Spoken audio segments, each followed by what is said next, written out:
Hello and welcome back, or welcome to another episode in this of this channel. And today I wanted to teach some people who might be struggling to apply to fill in job application forms. If you're having problems or issues on filling in job application forms, then I wanted to show you how to do that.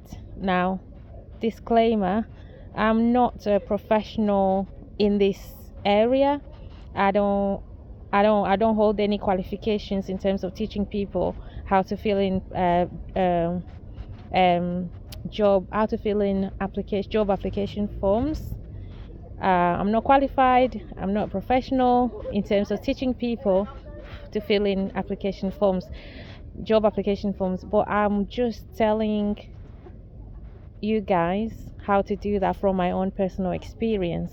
So I'm employed at the moment, and I've been learning how to fill job application forms for a long time before I got a job that I have now. And I've learned from professionals how to do that successfully, how to fill job application forms successfully.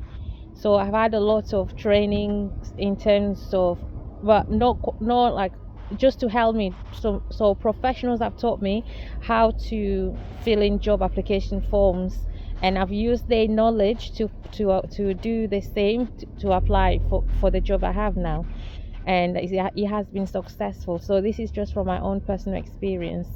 So what I've learned when it comes to filling in job application forms, what will really make you successful so that you can be called in for shortlisted for a job interview for the role that you're applying for, is when you see a job that you're interested in, you really like, and then you go to apply.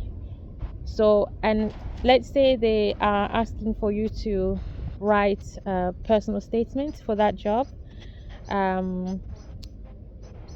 or covering letter and stuff like that. So let's just say if there's a personal statement or some sort of statement they want you to write as part of the job application, in the form. So that normally, what I used to struggle with that section of any job application form where I had to write a statement about myself. So what I've learned is there's a lot you can write. So first of all, you look at the job role that you're applying for and look at the job description, and if there's any personal specification for that job. So in the job description of the job, read through that. If it's a document or however it's presented, read the job description of the role you're applying for and see what they're looking for, what the job is, what's the role about. So what is required to do that job. What are they looking for? Let's say, for example, the job is into customer service. So there's a customer service role you're applying for, and you need to write a statement for that job.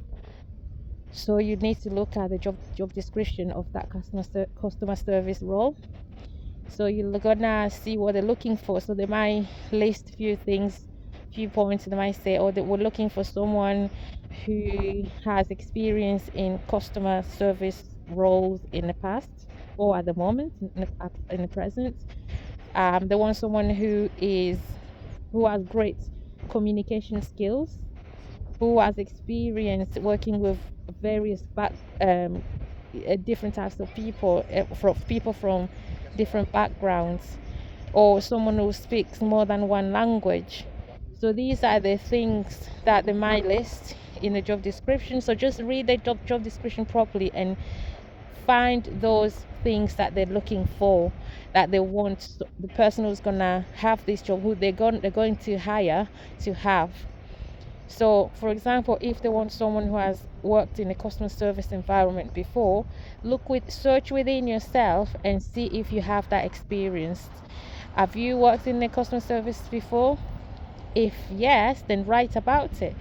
Write you have customer service skills because you've worked, in such place, the company that you worked for, and it's all about customer service. Because, and give examples of where you practiced customer service. So those are the kind of things you write about in your personal statement, because those things are covering the bullet points that they put into the job description, where they're saying they want someone who has worked in customer service before. So if you have worked in customer service before, then you write about that. If you haven't, say you've done voluntary work or shadowing, or work experience in a customer service company, you can write about that one as well, because even though it wasn't paid, you still have that experience, so you can write about that one as well. And never lie in your when you're writing when you're filling in your job application forms or CVs. And also, when it comes to the interviews, always give real examples. If you've not done such job before, so you don't have any customer service skills or role or experience before, then don't write about it, because you don't have it. So you always tell the truth. Tell the truth. And then you might never have worked in a customer service, but you're applying for a customer service role. This is just an example. You might have worked somewhere else, a completely different field, but it doesn't mean you can't apply for the job. Again, when you look into the job description and the job role and see what they're looking for, so they might have things that they've written down that you have transferable skills for. So an example of this, because you can always use your transferable skills. So even though, say, it's a customer service role that you're applying for, but you've never worked in customer service before, you've worked somewhere else. Let's say in this job role, in this customer service job, they want someone who has great communication skills, both verbal and written. And in the jobs that you've done before, or work experience that you've done before, or shadowing or voluntary work, you've practiced customer service in those other roles. So you could talk about you've practiced communication skills, verbal and non-verbal. So these are transferable skills. So you can talk about the fact that you have communication skills, both verbal and non-verbal, because you've done this job, or you worked for this company doing such and such, and you give examples of when you practiced communication skills. So always give examples of what you of the examples around the job, the points in the job description that they're looking for. So there is always transferable skills, even though you've never done that job before. So you don't have to have done that kind of job before for you to apply for a job. If you have transferable skills, you can always apply. You can always write those transferable skills down. But all these transferable skills have to be related to the job that you're actually applying for. If they're not related, don't write them down, because there's no point. Let's just say, for example, you have your own company, and your company has, you're looking for someone who is good at talking to people, someone who can think fast on their feet, someone who can work under pressure. Those are the qualities you're looking for in a person. And then someone comes who don't have any of those qualities, and they don't have any transferable skills. So they don't have any of those qualities, either coming from transferable qualities or skills, or from the same kind of job they've done before, and they're applying. Well, they don't cover anything. You can't tick any of those boxes that you're looking for, because they're not giving you what you're looking for, at all. So you're not going to hire them. You're going to hire someone who tells you, yes, I can work under pressure, because they give you examples, real life examples of when they've used those qualities or those skills in a working place, or in a working area, preferably, to be honest.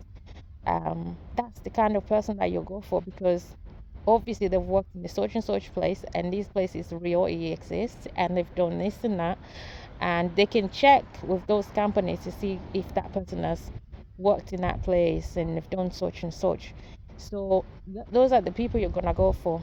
So basically, um, writing statements, job statements in the application form is all about matching the skills that or skills, experiences, and qualities that are put into the job description, or that are put into the personal specification of the job that you're applying for. Make sure you read them really well and you understand them, and then you research within yourselves, or any job that you've done before, any work experience that you've done before, anything that you've done before job related, or in any employment you've been in before or are in currently.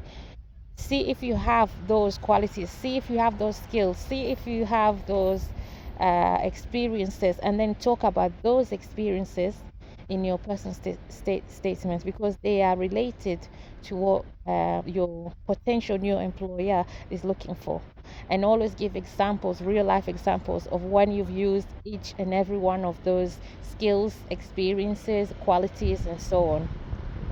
And that's how you apply, and that's how you write a personal statement, and that's how you increase your chances, and always tell the truth, and that's how you increase your chances of being shortlisted for the interview. So I'm gonna come back and talk about how you can handle job interviews next. Right, thank you for listening, and I'll see you in my next video. Thank you, take care, and bye.